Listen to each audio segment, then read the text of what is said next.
जीवित पत्र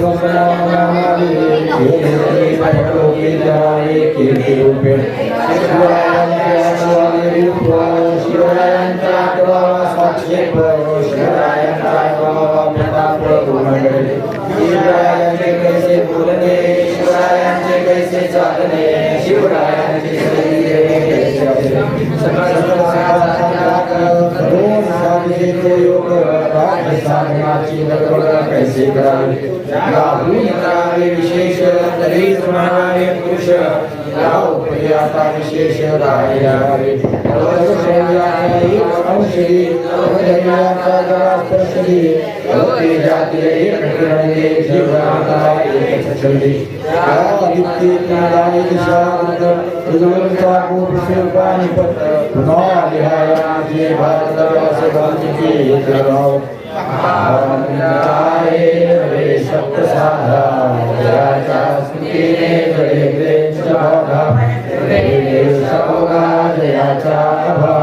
शिवाजी जपुरा श्रमंत प्रभावी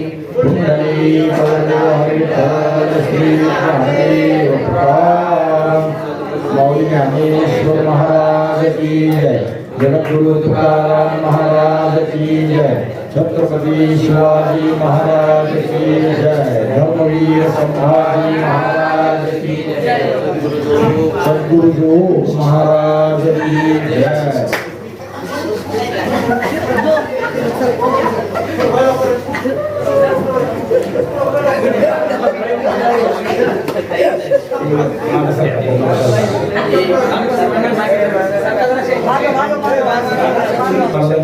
जीवनाचे पैलू पाहण्याचा विचार करतोय आपण, किंवा गुण पाहण्याचा विचार करतोय, वेगळ्या अंगाने विचार करतोय, खूप गोष्टी बघतोय आपण. अनेक सरदारांचा शिवाजी महाराजांनी पराभव केला, त्यातल्या मोगलांचा किती जणांचा केला विचार चालूच आहे. नामदार खान झाला, कामदार खान झाला, शाहिस्ते खान झाला, कारतूब खान झाला, जसवंत सिंग राठोडाचा पराभव झाला, भाऊसिंग हाडाचा पराभव झाला. प्रत्येक दिल्लीचा जो येतोय तो सरदार शिवाजी महाराजांच्याकडून मार खाऊन जातोय. तसं विजापूरचं तसंच दिल्लीचं आहे. बडबड केली की तुमचं कमी होते, मला काही त्रास होत नाही. दिल्लीचा प्रत्येक सरदार शिवाजी महाराजांकडून मार खाऊन जातोय, दाणादाण उडते. मोठे मोठे पदव्या असणारे सरदार आहेत, मोठे किताब आहेत त्यांना, पण शिवाजी महाराजांपुढे त्यांचं काहीही चालत नाही. एकदम दणका खाऊनच जावं लागते, काही त्यांना करता येत नाही. त्यातल्या त्यात इनायत खान त्याने मार खाल्ला, पण तो धीराचा ठरला असं म्हणायला लागलं. का? महाराजांच्या समोरच आला नाही, किल्ल्यातून बाहेरच पडला नाही, आतच बसून राहिला.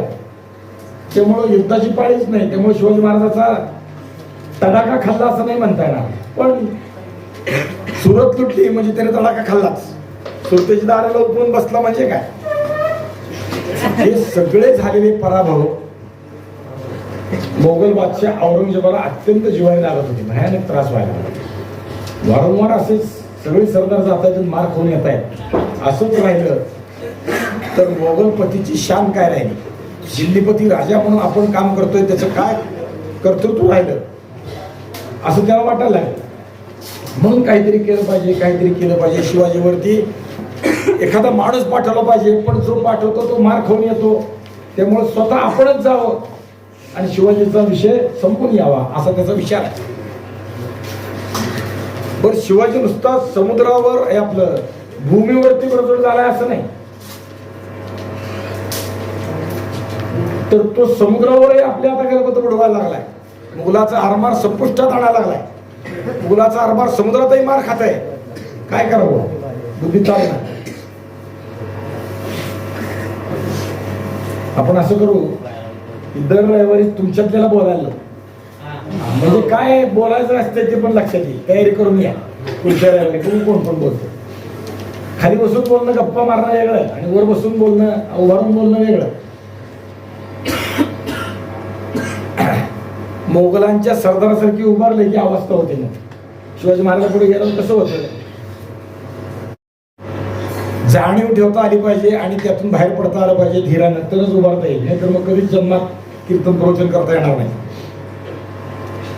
इथं मात्र शिवाजी महाराजांचा विचार करत असताना मोगलांची सतत होणारी दाणादाण, आता हे मराठ्यांचं वादळ बुडवून टाकलं पाहिजे, संपवलं पाहिजे, हा विस्तू तयार झालाय, हा संपवला पाहिजे असं औरंगजेबाला सतत वाटायला लागलेलं आहे. आणि शिवाजी महाराजांचं राज्य संपवायसाठी अनेक गोष्टींनी तो प्रयत्न करतोय. कुणाला पत्र लिहितोय, कुणाला काही करतोय, आणि महाराष्ट्रातले कित्येक लोक त्याला सामील झालेत, बादशाही कृपेचे उमेदवार झाले. कितीतरी मागे नावं आपण पाहिलेली आहेत. अगदी शिवाजी महाराजांचं मातृ कुळ असेल किंवा अन्य कुळ आहे, ते शिवाजी महाराजांना मदत करण्याच्या ऐवजी बादशाकडे जाऊन आलेले आहे. शिवाजी महाराजांच्या विषयात त्यांना रस नाही. स्वधर्म, स्वराष्ट्र, स्वदेव याच्याबद्दल आस्था नाही काढीची, अशा अर्थानं सगळ्याच वर्तन आहे. त्यामुळं बादशाही कामगिऱ्या मिरवण्यात यांना आयुष्य घालवायला बरं वाटतंय. अनेक डाव बादशाही टाकले, पण प्रत्येक डाव फुसत चाललाय. अनेक लोक फितूर होत आहेत, पण फितूर झालेलाही शिवाजी महाराज बिमोड करण्याचं चाललेलं आहे. महाराष्ट्राची ही शिवशक्ती जिंकण्यासाठी औरंगजेब सर्वतोपरी प्रयत्न करतोय. पैशाच्या पिशव्या लोकांना देतोय, म्हणजे धनसंपदा अपार खर्ची घालतोय. पण बंदुकीच्या गोळ्या झाडून आणि पैसे वाटून शिवशक्ती जिंकता येत नाही. किंबहुना ती या सगळ्या गोष्टीची विरोधाची कल्पना करून त्याच्यावर विजय प्राप्त करून पुढे पुढे सरकते. या शिवाजी महाराज पुढे या. बादशाह स्वतःच तयार व्हायला लागला. मीच जातो दख्खनेत आणि शिवाजी राजाचा पराभव करतो, संपवतो. ते मोठं बंड त्याने केलेलं आहे, हे संपवायला मीच जातो. म्हणजे लहानशी शेकोटी पेटली आहे आणि त्याला अग्निशामकाचा बंब आणलाय, असं ते वर्तन आहे बादशाह. तसा विचार करतोय, पण तरी सुद्धा ते विझणार नाही. अग्निशामक आणला काय, एक आणले काय, 10 आणले काय, तरी ते संपणार नाही, असं शिवाजी महाराजांचं कार्य आहे. पण बादशाला असं वाटतंय की दक्षिणेत गेलो आणि उलटी गडबड झाली ना, आपलाच पराभव झाला तर काय करावं, सगळे तोपरी प्रयत्न करू म्हणून जावं की न जावं ही शंका आहे. आणि दक्षिणेत यायचंच असेल तर इथली शिवशक्ती विपरीत आहे. इथली परिस्थिती भूमीची यांना मदत करणारी आहे, मोगलांना नाही. मग दक्षिणेत जायचंच असेल तर असं वाटतं किंवा आपल्याला असं म्हणायला हवं की दिल्लीच्या दरबारातल्या त्या सिंहासनाचा आणि बादशाचा मृत्यूलेख लिहून यायला हवं. आता मी जर गेलो नाही आलो तर काय पुढची व्यवस्था करा, हे मृत्यूलेखात येतात, तसा तो विचार केला पाहिजे बादशाने. औरंगजेब त्या अर्थाने दख्खनीत यायला वारंवार भेटतोय. शिवचरित्राचा विचार केला तर अनेक वेळा औरंगजेबाने असा विचार व्यक्त केला आहे की मीच जातो शिवाजीराजांना संपवतो. पण शिवाजी महाराजांचा अंत होईपर्यंत औरंगजेबाला दक्षिणेत येण्याचं धाडस झालं नाही. शिवाजी महाराज गेल्यावर मात्र तो आला. त्याला वाटतं की आता शिवाजी गेला म्हणजे संपलं. पण शिवाजी महाराज जरी गेले तर शिवाजी महाराजांनी आपली नीती तत्व या दक्षिणेत अशी रुजवली होती की औरंगजेब जरी आला तरी त्याला ते करता आलं नाही. नीती तत्व म्हणजे काय, काल त्याचा विषय थोडक्यात बोलून गेलो. एक एक किल्ला असा करून ठेवेल की खासा औरंगजेब जरी दक्षिणेत आला तरी एक किल्ला 1 वर्ष लढेल. आणि आपल्याकडे 350 किल्ले आहेत, सगळे किल्ले घ्यायला त्याला 350 वर्ष लागतील. खरंच तसं केलं महाराजांनी. शिवाजी महाराजांनी काय केलं असा जेव्हा प्रश्न येतो, ही युद्ध, ह्या सगळ्या गोष्टी, हे सगळं बरोबर आहे, हे चूक नाही. पण त्याहून महत्वाचं काय केलं असेल तर संघटन आणि अनेक गोष्टी अशा काही विलक्षण केलेल्या आहेत शिवाजी महाराजांनी की त्याचा विचार आपण केला पाहिजे. ते औरंगजेबाला मोगलाची सत्ता बुडवायला कारणीभूत ठरलं. त्यातल्या काही घटना मी सांगतो, म्हणजे मागच्या पुढच्या विषय असेल. शिवाजी महाराजांच्या राज्याचा शिरस्ता असा आहे की दर महिन्याला सैनिकांचा पगार करावा, मागे ठेवायचं नाही. दर ज्या त्या महिन्याला त्याचे पगार लगेच देऊन टाकायचे. पण एक काळ असा आला की स्वराज्याच्या तिजोरीत पैसे नाही. धनच नाही. कुठून तरी आल्याशिवाय पर्याय काय? धन नाही. 1 महिना नाही, 2 महिने नाही, 3 महिने नाही, सुमारे वर्षभर 11 महिने पगार करता आला नाही शिवाजी महाराजांना. पैसेच नाही, काय करायचं? आणि लोक असं म्हणतात की सैन्य पोटावर चालतं, जो पगार देईल त्याची नोकरी करतं. पण शिवाजी महाराजांच्या सैन्यातले लोक पगार झाला नाही म्हणून कुणीही नोकरी सोडून निघून गेलं नाही. विजापूरचा बादशाह पैसे देईल, नोकरी देईल, गेलं नाही. मोगल देतील, इकडे गेलं नाही. सिद्धी देईल, त्यांच्याकडे गेलं नाही. तेवढ गोळकोंड्याचा कुतुबशाही होता, त्याच्याकडे जातील, तिकडेही गेलं नाही. म्हणजे शिवाजी महाराजांचा विचार इथं करायचा की जे त्यांच्या अंतःकरणात आहे ते आपल्याला सगळ्याला करायचं आहे, ही भावना प्रत्येकाच्या अंतःकरणात शिवाजी महाराजांनी रुजवली होती.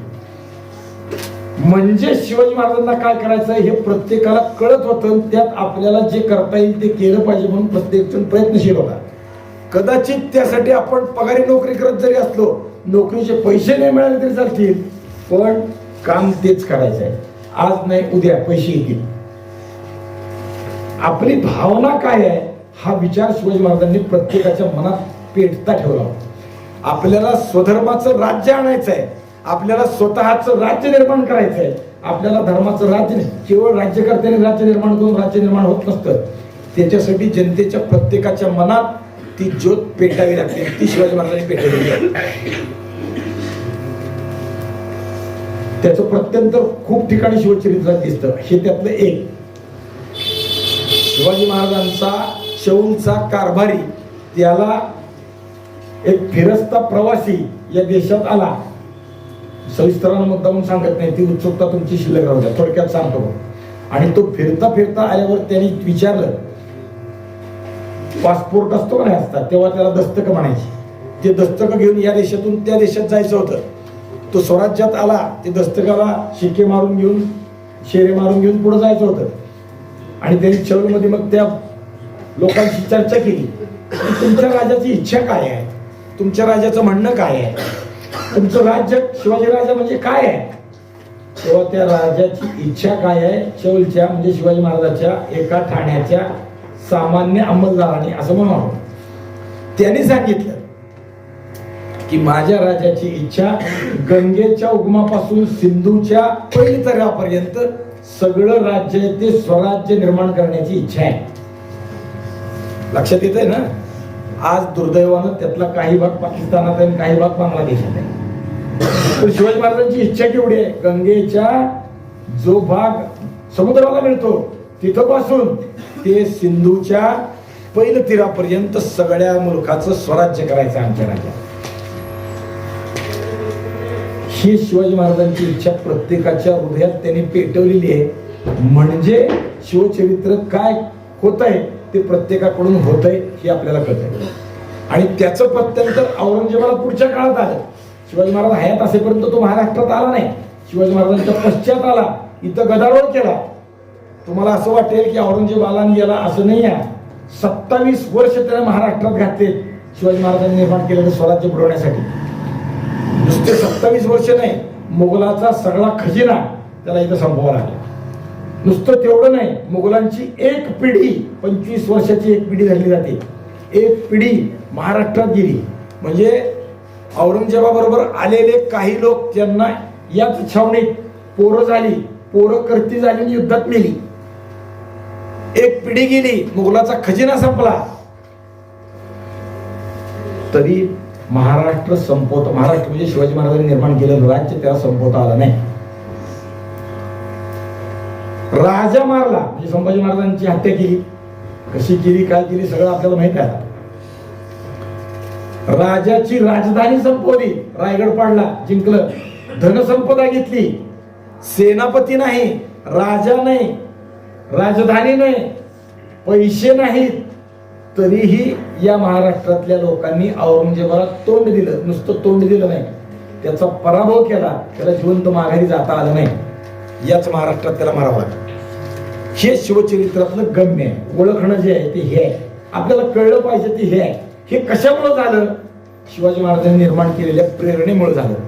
दुर्दैवानं ती प्रेरणा आम्ही विसरता कामा नये, किंवा विसरतो आहोत ती विसरू नये, यासाठी हा खटाटोप आहे. शिवचरित्र कळणं म्हणजे नुसत्या गोष्टी कळायला पाहिजेत नाही, ह्या अंतर्भाग कळला पाहिजे. जसं आपण आता अभ्यास करतो आहोत ते वारकरी सांप्रदायिक विषयांचा, की गाथ्याचा अभंग, नुसता अभंग, शब्दार्थ, ध्वन्यार्थ आणि त्याच्या अर्थाचे 4-5 प्रकार वेगळे वेगळे आहेत. त्याचं मर्म कळणं जे आहे अभंगाचं, ते कळायला लागलं म्हणजे संप्रदाय कळायला लागला, ते कळायला लागलं म्हणजे वारकरी पण अंगी आले.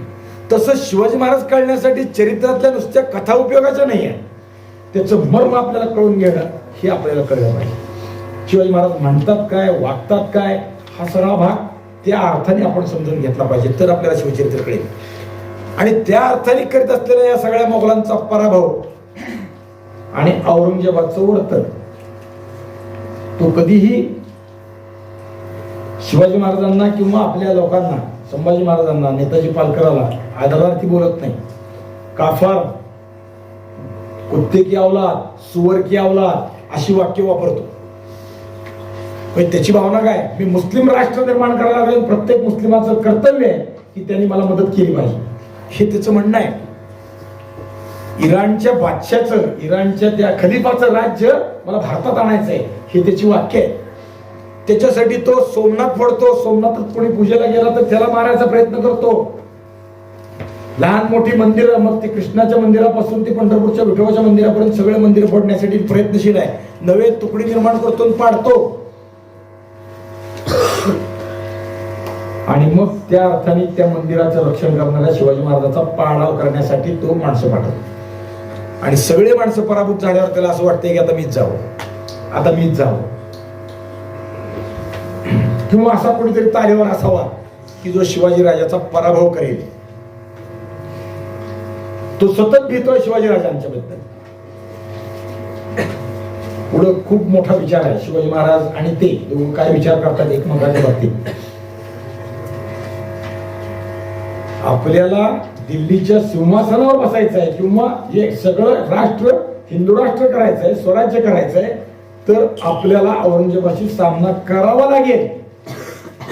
लक्षात ठेवा, आपल्याला औरंगजेबाशी सामना करावा लागेल. मग तो रणभूमीवर असेल किंवा तहात समोरासमोर असेल, केव्हा तरी भेटीची पाळी येणार हे शिवाजी महाराजांना माहित आहे. आणि ते त्याच्याही पुढे जाऊन ओळखतात की औरंगजेब दक्षिणेत आला पाहिजे किंवा आपण तरी उत्तरेत गेलं पाहिजे, त्यासाठी या दोन्हीपैकी एकाला. म्हणून शिवाजी महाराज उत्तरेत पुढे गेले. आपला जो विषय चालू होता तिथे आहे. आणि औरंगजेबाने आता या सगळ्या गोष्टींचा विचार करून दिल्लीच्या दरबारातला माणूस कोणीतरी पाठवला पाहिजे. कोणी नाही आहे का असा, खूप आहे, पण शिवाजीवर तोडगा काढेल असा माणूस त्याला पाहिजे. आणि तसा माणूस त्याला आला, त्याच्या टप्प्यात आला. कोण पाठवावा? आणि त्यांनी ठरवलं मिर्झा राजा जयसिंग. राजा हाही किताब आहे आणि मिर्झा हाही किताब आहे. जयसिंग हे त्याचं मूळ नाव. जयपूरच्या कछवा घराण्यातला हा पराक्रमी पुरुष आहे. वयाच्या 8व्या वर्षी, 8व्या पहा बर का, आपण किती वर्षाचे त्याचा विचार करा, मिर्झा राजांची तुलना किंवा विचार त्या अर्थाने करा. वयाच्या 8व्या वर्षी मोगलांचा हा सेवेत आलाय, सैन्यात आलाय, एक सेनापती म्हणून तेव्हापासून काम करतोय. अंबरचा राजा आहे. अंबर हे मुख्य गाव त्यांचं, जयपूर नंतर वसवलेलं आहे. पण जयपूर नरेश असे यांना म्हणतात. कछवा घराणं, कछवा म्हणजे माहिती आहे का, प्रभू राम, कृष्ण भगवान नाही, राम. रामाचे 2 पुत्र लव आणि कुश. कुशाच्या घरात जन्मलेला किंवा कुशाच्या वंशाचा म्हणून त्याला म्हणायचं कुशवाह, ते कछवाह. रामाला 2 पुत्र, एका पुत्राला अयोध्येची गादीवर बसवलं, दुसऱ्या पुत्राला कुठं बसवलं माहिती आहे का, त्याला दुसरं स्थान निर्माण करून दिलं. लवाचं ते लाहोर, लवाने बसवलेलं किंवा लवाची राजधानी आहे ते लाहोर आहे. आणि कुशाचं आहे ते अयोध्या आहे. लक्ष्मणालाही वेगळं राज्य दिलं, त्यालाही 2 पुत्र होते भरताचे, त्या सगळ्याला वेगळं. रामरायाचं राज्य म्हणजे असं असतं, भाऊ आहे, आपण राज्यावर बसायचं आणि त्याला आकडून द्यायचं नाही. प्रत्येक भावाला स्वतंत्र राज्य निर्माण करून दिली, त्या प्रत्येकाच्या पोरालाही व्यवस्था करून ठेवल्या रामरायाने. रामायणात ते वाचता येतं सविस्तर. पण हे रामाच्या वंशातले, रामाचा पुत्र कुश, कुशाचा कछवाह हा त्यांचा वंश. अत्यंत पोलादी पुरुष आहे, पराक्रमी आहे, सेनापती आहे, गंभीर प्रकृतीचा आहे, भारदस्त वागणुकीचा आहे, वयानं प्रौढ आहे, अनुभवानंही प्रचंड आहे, शौर्याला तिखट आहे, कुशाग्र बुद्धीचा आहे आणि यशस्वी समशेरीचा आहे. याची आठवण मिर्झा राजांची औरंगजेबाला झाली. अत्यंत कर्तबगार असणारा हा माणूस आहे, पण अत्यंत विनम्रतेनं दरबारात बादशाची सेवा करतोय. वयाच्या अवघ्या 8व्या वर्षी मिर्झा राजे बादशाच्या फौजेत दाखल झाले. इसवी सन 1617. 9 सालचा त्यांचा जन्म आहे, 1609, आणि 17 साली मुघलाच्या सेवेत आले. आणि आता मिर्झा राजांचं वय आहे 55 वर्षाचं. वय पहा, वयाच्या 55व्या वर्षी सुद्धा रणांगणात ते लढतायत, उभे आहेत. गेली 47 वर्ष ते युद्धभूमीवर आहेत, मुघलाची सेवा करण्यात जीवनाची धन्यता मानतायत. आणि या 47 वर्षात केलेली कामगिरी केवढी आहे? उत्तरेला मध्य आशियातल्या बल्ख इथपासून ते हिंदुस्थानातल्या विजापुरापर्यंत त्यांनी अनेक कामगिऱ्या मुघलांसाठी केलेल्या आहेत.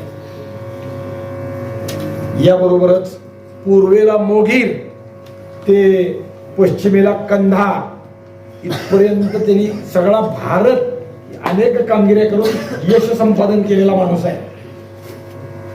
मोगल शत्रू तो आपला 7 जन्माचा शत्रू असं समजून मिर्झा राजे त्याची सेवा करतायत, मोगलांची सेवा करतायत आणि त्या शत्रूचा निपात करण्यासाठी प्रयत्नशील आहे. हातातली संशय त्या अर्थाने घेत आहेत.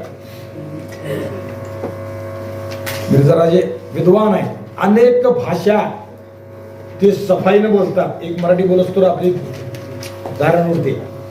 त्यांना उर्दू येते, पर्शियन येते, तुर्की येते, डिंगल येते, राजपुती येते. राजपुती म्हणजे राजस्थानातली जी बोलण्याची भाषा आहे. तिच्यात अजून एक डोंगरी प्रदेशात तिथे एक डिंगल नावाची भाषा वापरली जाते, तीही बोलतात. दख्खनी बोलतात. दख्खनी म्हणजे संमिश्र उर्दू, हिंदी अशा पद्धतीने किंवा मराठी कळते थोडीशी अशी. मिर्झा राजे इतकी भाषाचे जाणते आहेत, लिहिलंया त्या सगळ्या भाषा बोलतात. विलक्षण ज्ञान आहे त्यांचं भाषेच्या बाबतीत. आपल्याकडे ज्ञानेश्वर माऊलींच्या विचार जेव्हा करतो भाषेच्या 56 भाषेचा, ज्ञानेश्वर माऊलींनी 56 भाषेचा गौरव केला अशा अर्थाने बोललेले आहे. 56 भाषा कोणत्या ते तरी अभ्यास करून या, म्हणजे लक्षात येतो. तोपर्यंत आपल्याला कळणार नाही. आपल्या हिंदुस्थानात फार थोडक्या ज्ञात भाषा आहे. आपण मराठी म्हणतो, पण मराठीचे पोटभाग खूप आहे. अहिराणी वेगळी, वराडी वेगळी, बोलीभाषा असतात. कोकणी वेगळी, त्यात गोव्याची कोकणी वेगळी, मालवणी वेगळी. मालवणी म्हणजे कोकणी ती जवळचीच आहे. महाराष्ट्रात पश्चिम महाराष्ट्रातली वेगळी. प्रत्येकाचे वेगळे वेगळे हेल असतात, कल असतात. बोलण्याचा शब्दाचा अर्थ प्रत्येक कडकडे वेगळा वेगळा असतो. तसं मिर्झा राजांना असे अनेक भाषा येतात. शिवाजी महाराजांना खूप भाषा येत होत्या बरं का. म्हणजे संस्कृत येत होती, मराठी आपली रोजची ती येत होती, थोडीशी कानडी येत होती, हिंदी येत होती, उर्दू पर्शियनही कळत होती महाराजांना. तुम्ही कानडी कसं काय असं म्हणाल थोडं, म्हणजे कानडी कसं काय? शिवाजी महाराज बेंगलोरला वयाच्या 10व्या वर्षी जाऊन राहिले आहेत शहाजी महाराजांकडे सुमारे 3 वर्षी. त्यामुळे त्या प्रदेशात हिंडल्या फिरल्यामुळे थोडंसं कानडी शिवाजी महाराज समजतात. संस्कृत पंडित घरात अनेक लोक शिकवायला आहे, त्या अर्थाने कळते. मराठी तर रोजचीच आहे, पण येते. मोडी ही भाषा नाही, लक्षात ठेवा. कधीतरी बोलता बोलता मोडी भाषा म्हटलं जातं. मोडी भाषा नाही, मोडी ही मराठीची लिपी आहे. आपण जी वापरतो ती देवनागरी, आणि त्या काळात जुन्या काळात वापरली जात होती ती मोडी. तीही मोडी शिवाजी महाराजांना लिहाय वाचायला येणं असतं, त्यात येते. पण ह्याही भाषा येतात. मिर्झा राजांना अनेक भाषा येतात. मिर्झा राजे बोलायला अत्यंत मिठास, गोड बोलत होते. कसे? काश्मीरी गुलाबाच्या गुलकंदा इतकं गोड, इतकं मिठास होती बोलण्यात, भाषेत. गोड हसत, तसंच गोड बोलत. एखादा अवघड मनसुबा बादशाने त्यांच्यावर सोपवला की बादशाह निर्धास्त राहील. मिर्झा राजाच्या कार्याची दखल किंवा विचारच करायचा असेल तर औरंगजेबाच्या बाबतीत असा विचार करायचा. औरंगजेब जेव्हा गादीवर बसला तेव्हा औरंगजेब आणि त्याच्या भावात भांडण सुरू झालं होतं. बापाच्या पश्चात कुणी गादीवर बसायचं? बाप हयात असतानाच बापालाही कैदी करून हा गादीवर बसला. याचा थोरला भाऊ गादीचा खरा मानकरी होणार होता. दारा शिको त्याचं नाव. पण या दारा शिकोला औरंगजेबाने कैद केलं. त्याच्याशी लढाई झाली दारा शिकोची आणि औरंगजेबाची, म्हणजे त्यांच्या सैन्याची. आणि त्यावेळी मिर्झा राजांनी औरंगजेबाची बाजू घेतली म्हणून औरंगजेब गादीवर बसू शकला. म्हणजे दिल्लीच्या तख्ताची मदार कुणाच्या खांद्यावर होती तर ती मिर्झा राजांच्या खांद्यावर होती. आणि आता त्या अर्थानेच दिल्लीच्या गादीचं रक्षण करण्यासाठी म्हणून मिर्झा राजे औरंगजेबाने सोपवलेल्या कामगिरीचा विचार करून दख्खनीत येण्याचा सुरू करतायत. ही गादीच आपण बळकावावी, या गादीचे खरे मालक आपण, रामरायाची गादी, असा विचार मिर्झा राजांच्या मनात सुद्धा येत नव्हता, स्वप्नात सुद्धा येत नव्हता. खरं तर त्यांच्या मनगटात बळ होतं, पण हा विचार त्यांना सुचत नव्हता. शूद्र स्वातंत्र्यासाठी मोगलाशी हरामखोरी करणं हे त्यांच्या मनात सुद्धा येत नव्हतं. त्या अर्थाने ते कधीच विचार करीत नव्हते. गेले 47 वर्षे मोगलाच्या सेवेत मिर्झाराजे झुंजतायत.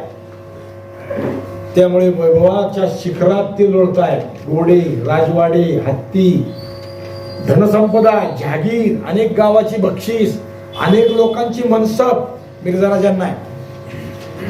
पण स्वातंत्र्यात सुख असतं, पण हे सुख, पैशाचं सुख स्वातंत्र्यात नाही, किंवा स्वातंत्र्याचं सुख पैशाच्या सुखाहून मोठं आहे हे मिर्झा राजाला उमगत नाही. मिर्झा राजाला असं वाटतंय की चितोडचा तो राणाचा वंश विनाकारण मोगलाशी झुंजताय. झुंजून परिणाम काय होतोय? राणा वनात जंगलात राहावं लागलं राणा प्रतापाला. त्यापेक्षा मोगलाची सेवा करावी आणि सुखात राहावं हा मिर्झा राजांचा कल आहे. सर्वतोपरी मिर्झा राजे राजपूत असूनही मिर्झा राजेच काय, सगळा राजपुताना मोगलांच्या सेवेत आहे. मिर्झा राजे तर जास्त प्रेम करतात. किती प्रेम करतात? सूर्यवंशी राजा म्हणून असून सुद्धा, रामाच्या वंशात जन्मून सुद्धा मिर्झा राजे ताठ मानेनं उभा न राहता, मान, खरं तर सूर्यवंश म्हणल्यावर जगात त्याचं राज्य पाहिजे. मी वेगळ्या अर्थाने बोलतो बरं का, की जगात आता जे काही राजघराण्यांच्या वंशावळी आहेत किंवा उपलब्धता आहे, त्याच्यात जयपूरच्या राजाचा एकमेव वंश असा आहे की जो जगात सगळ्यात प्राचीन आहे. इतर देशातल्या म्हणजे भारतातल्या नाही, जगातल्या कुठल्याही देशातला वंश इतका प्राचीन नाही. रामरायापासून, रामरायाच्या आधी राजा दिलीप, रघुराजा किंवा अजून जे राजे आहेत आजापासून, त्या सगळ्यापासून आजच्या विद्यमान राजापर्यंत, आता भवानी सिंग आणि भवानी सिंगाचा पोरगा सवाई पद्मनाभ सिंग असा वंश त्यांचा चालू आहे. सुमारे 150 पिढ्याचा वंश ते सांगताय. एकही राजघराणं एवढा विशाल वंश सांगायच्या लायकीचं नाही. अजून आजपासून सुमारे 15 पिढ्या आधी मिर्झा राजे एवढा त्यातला फरक आहे. पण आपण सूर्याच्या वंशात येऊन आपण सूर्याच्या शत्रूची किंबहुना अंधाराची सेवा करतोय हे मिर्झा राजाला कळत नाही. त्यांना लहानपणापासून किंवा या लोकांना पाळण्यातच बाळकडू मिळतंय ते बादशाच्या चाकरीचं, अशा पद्धतीतले बादशाची इतके प्रेमळ संबंध की त्यांचे नातेसंबंध झालेले आहेत. मिर्झा राजांचे आजोबा भगवानदास, राजा भगवानदास यांनी आपली बहीण अकबर बादशाला दिली होती. सोयरीक होती त्यांची बादशाची. म्हणजे ते मुसलमान आहेत आणि आपण हिंदू आहेत हा सुद्धा भाव राहिला नाही. किंबहुना याचा दुसरा अर्थ काय, विचार कसा करायचा ते मी सांगतो. मिर्झा राजांचे वडील राजा मानसिंग यांची बहीण मानबाई ही औरंगजेबाच्या बापाला दिली होती. तिचं तिकडचं नाव आहे मलिका शहा बेगम. ही नुसरत मोहम्मद सलीम उर्फ जहांगीर याला दिली होती. आणि हीच परंपरा मिर्झा राजे आता बाळगत आहे. ही दिली होती म्हणजे राजपुतानाच्या पद्धतीनं म्हणायचं. प्रत्यक्ष काय याचा अर्थ घ्यायचा? अर्थ असा घ्यायचा की एखाद्या मांडलिक राजाची कन्या सार्वभौम सम्राटाने आपल्याकडे आपली बटीक म्हणून ठेवून घ्यायची. थोडक्यात बायको म्हणायचं, पण दासीसारखं वागवायचं. आणि त्याचा दुसरा अर्थ, तुमच्या घरची स्त्री आमच्याकडे आहे म्हणजे तुम्ही आमच्या ओलीस राहिलात, आमच्या विरुद्ध वागला तर हिला मारून टाकतो. कायम त्या राज्यावर आपली जरब ठेवण्यासाठी हा व्यवहार ते मुघल करायचे. अनेक राजपुतान्यातल्या अनेक स्त्रिया, अनेक भगिनी या मुसलमान बादशाला दिलेल्या आहेत. म्हणजे त्यांनी इकडं आणा, आमच्याकडे ठेवा, ओलीस राहतील तुमचे, अशा पद्धतीचं ते वर्तन आहे. आणि यात मिर्झाराजे तसेच आहे, सामील आहे. मोगलाच्या सुलतानाचा मामा होण्याचं भाग्य आहे का कोणाला? ते मिर्झाराजांना नाही, त्यांच्या वडिलांना नाही, त्यांच्या आजोबांना नाही, प्रभू रामचंद्रालाही नाही आणि शिवाजी महाराजालाही नाही. विपरीत विचार वेगळ्या अर्थाने. रामचंद्राला कन्याच नाही किंवा बहीणच नाही तर मामा कसा होईल? माहिती आहे ना, रामरायाला बहीण नाही, पण एका रामायणात रामाला बहीण आहे बघा, उल्लेख आहे, लक्षात ठेवा. हा हा कांता नाव बरोबर, शांता असो.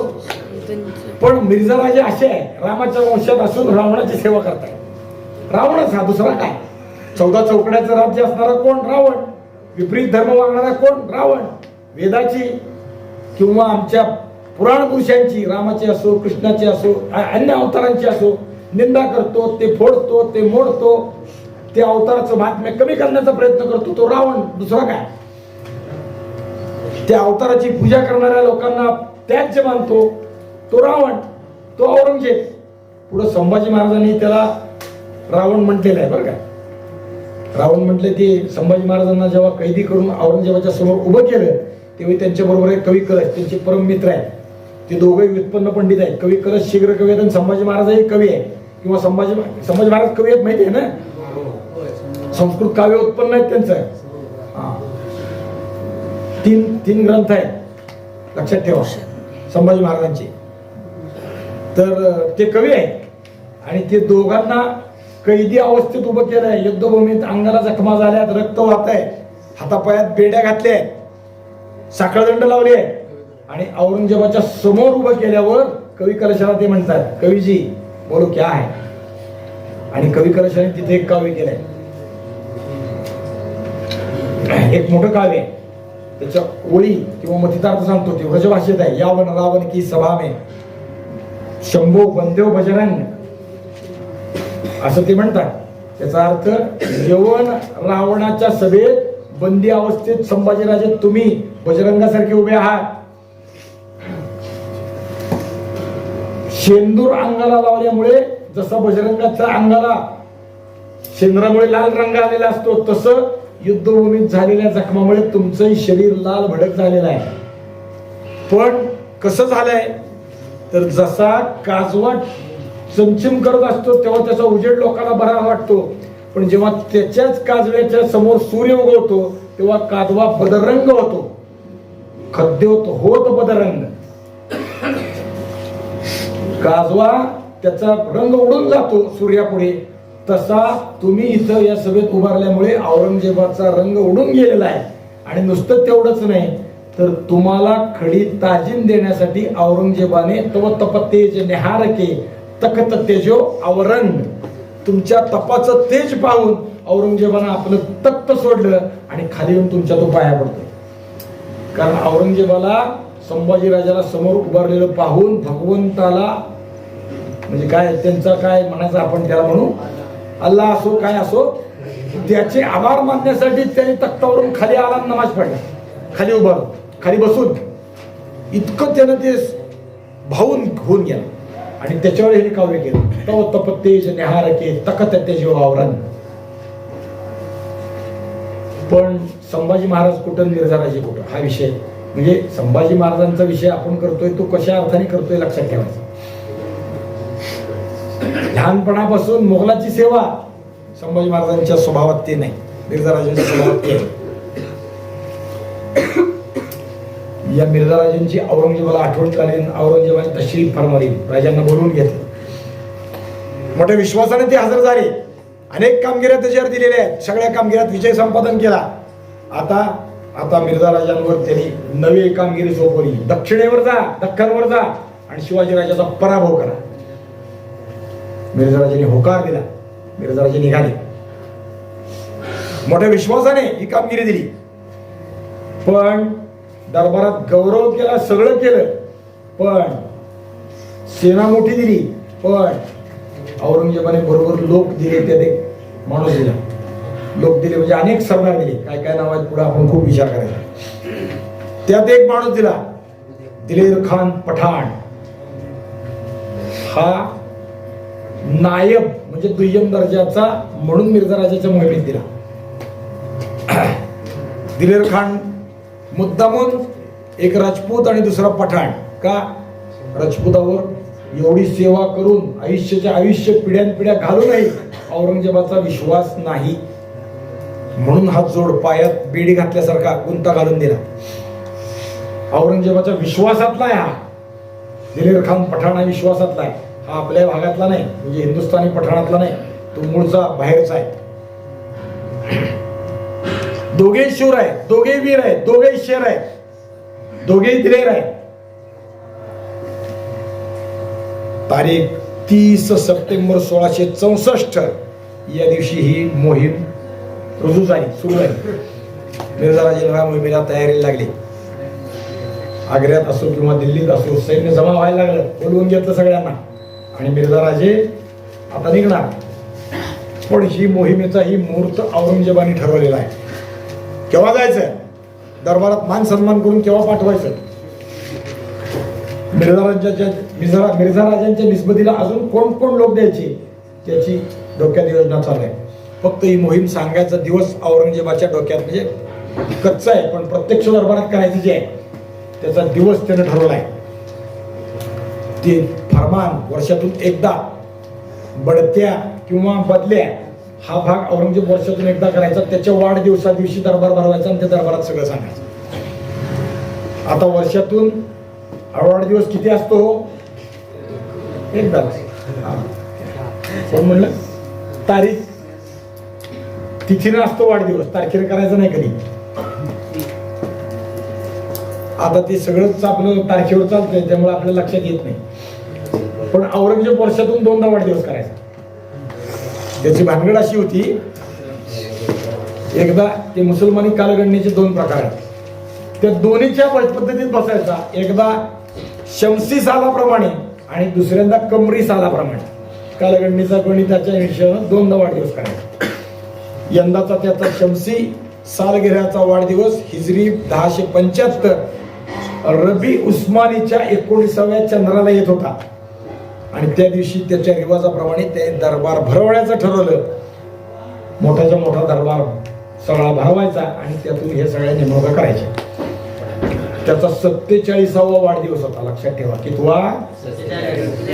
तारीख आहे 29 ऑक्टोबर 1664.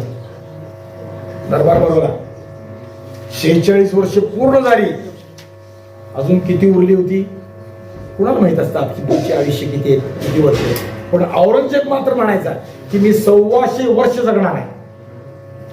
लक्षात ठेवा, 125 वर्ष मी जगणार आहे असं तो म्हणायचा. भगवंताला माहित काय आहे. हिंदुस्थानात अजून एक पुरुष असं म्हणायचा मी 125 वर्ष जगणार आहे. कोण आहे ते परत सांगेन तो. हा, त्याचा सारा भरोसा परमेश्वरावर होता. आणि या वाढदिवसाचा समारंभ सगळा सुरू झाला. दाऊद खान कुरेशी, राजा रायसेन, सिसोदिया, इयतो शाम खान, शेखजादा, कुबाब खान, सृजन सिंग बुंदेला, जबरदस्त खान, बादिल बख्तियार, बरकंदाज खान, मुल्ला याया, नवायत, राजा नरसिंग गौड, पुरणमल बुंदेला, किरत सिंग कछवा म्हणजे मिर्झा राजांचाच पोरगाच आहे तो किरत सिंग. मिर्झा राजाला 2 पुत्र, एक राम सिंग आणि दुसरा किरत सिंग. किरत सिंग हा धाकटा आहे आणि खुद्द दिलेर खान पठाण या सगळ्याला फरमान सुटली. मिर्झा राजांच्या लष्करात सामील व्हा. सगळे तयारीला लागले. आपलं आपलं जे काही सरंजाम आहे, जे काही लष्कर आहे ते घेऊन सैन्य आता गोळा व्हायला लागले. मोठे मोठे तंबू पाल उभे राहिले, रसद, तोफखाना, बारूदखाना, युद्धासाठी लागणारं साहित्य, 14,000 शिबंदी डेऱ्यात गोळा झाली. पुण्यात वाटेने येईपर्यंत हा आकडा फुगत फुगत पुढे जाणार होता. शेवटी येईपर्यंत 1.25 लाखाची फौज मिर्झा राजांच्या बरोबर आली. आणि इथं जे मोगलाची पहिली होती ती होतीच, ती त्यात समाविष्ट झाली. पुन्हा एक एक सरदार मिर्झा राजांच्या डेऱ्यात दाखल व्हायला लागला, आपापल्या फौजेविषयी यायला लागला, हजर व्हायला लागला, हजेरी द्यायला लागला.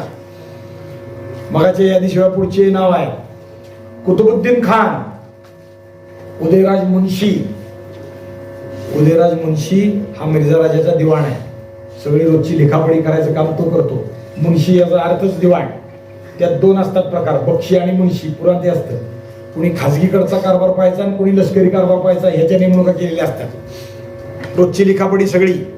हा उदयराज मुन्शी हा मिर्झा राजांच्या इतका विश्वासाचा की ते सांगल ते मिर्झा राजा ऐकतात, म्हणून त्याचे बाकीचे मिर्झा राजांचा पोरगा सुद्धा त्याच्यावर रुष्ट होता. हा उदयराज मुन्शी मिर्झा राजा बरोबर आहे.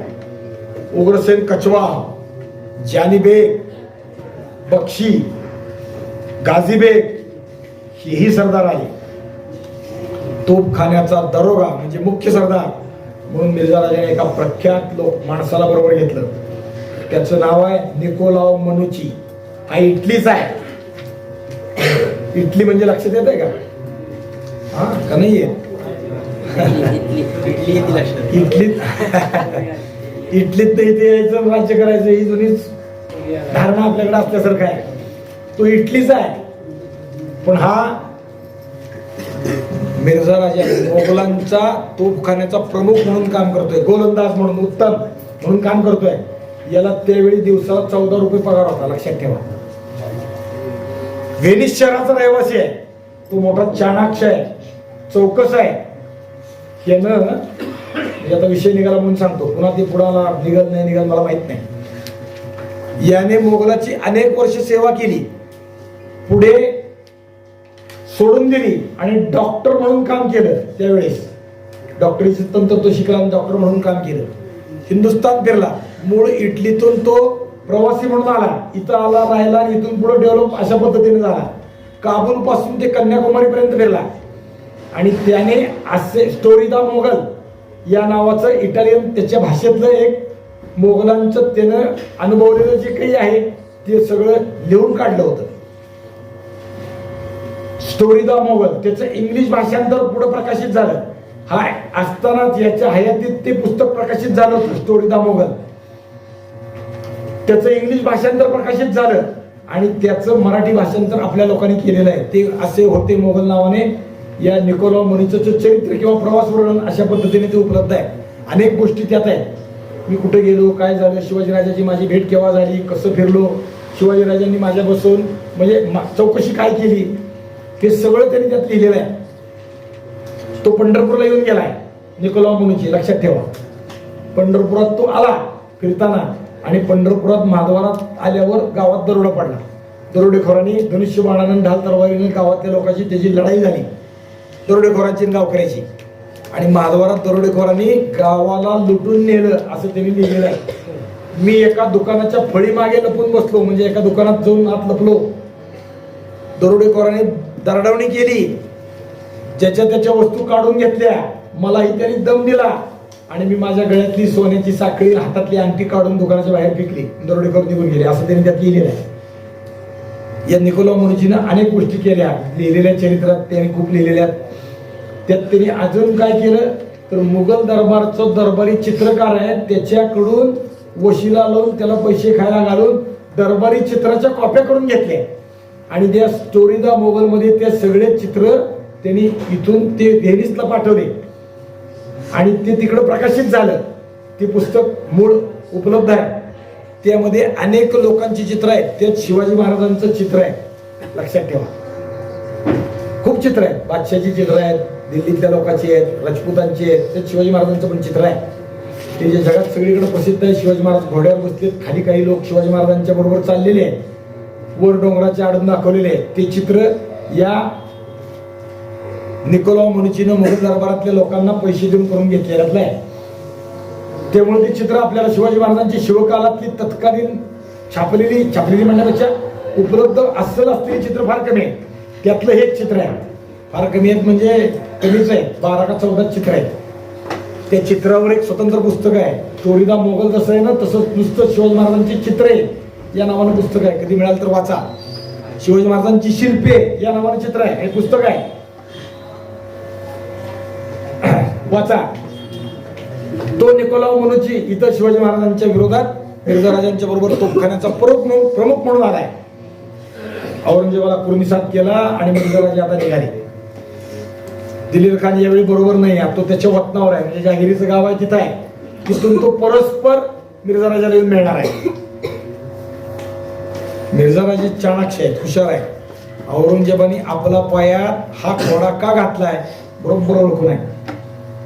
पण दिलेर खानाच्या किंवा हा माणूस नको म्हणायची त्यांची ताकद नाही. तो का घातला, कदाचित असा विषय आहे की औरंगजेबाला असं वाटतंय की मिर्झा राजे कितीही झाले म्हणजे एवढ्या निष्ठा पिढ्यानपिढ्या अर्पण केल्या, 8व्या वर्षापासून आपल्यात आहे, पाळण्यापासून यांना मोगलाच्या सेवेचं बाळकडू आहे. पण शेवटी हे हिंदू आहे, ती आणि शिवाजी महाराज एक झाले तर अवघड जाईल, म्हणून हा पायवता आपल्या पायात घातलेला आहे. औरंगजेबाचा कितीही आपण सेवा केली तरी आपल्यावर विश्वास नाही. आपला विश्वास औरंगजेबाचा कोणावर आहे तर तो दिलेर खानावर आहे, कारण तो पठाण आहे, तो मुसलमान आहे, तो त्याच्या विश्वासातला आहे. पुढे ती झालंय. दिलेर खानाला शिवाजी महाराजांची आणि जेव्हा मिर्झा राजाची भेट झाली, तहाचा चर्चा झाली, तेव्हा दिलेर खान तिथं उपस्थित नाही आहे, म्हणून दिलेर खानाला तुम्ही एकदा भेटून या. मिर्झा राजांनी सुचवलं, शिवाजी महाराजांना दिलेर खानाच्या भेटीला पाठवलंय. नाही भेटले तर ह्याचा अर्थ विपरीत जाईल दरबारात, दिलेर खान रागावेल, म्हणून मिर्झा राजे त्या अर्थाने विचार करतात. म्हणजे दिलेर खान काय आहे ना आपल्या पायात का बांधलाय मिर्झा राजाला माहिती आहे. पोटच्या मुली दिल्या, बहिणी दिल्या, तरी बादशाच्या लेखी आपली किंमत काय, काफी. हरामखो असंच बादशाह तरी सुद्धा सेवा करतायत. पहा,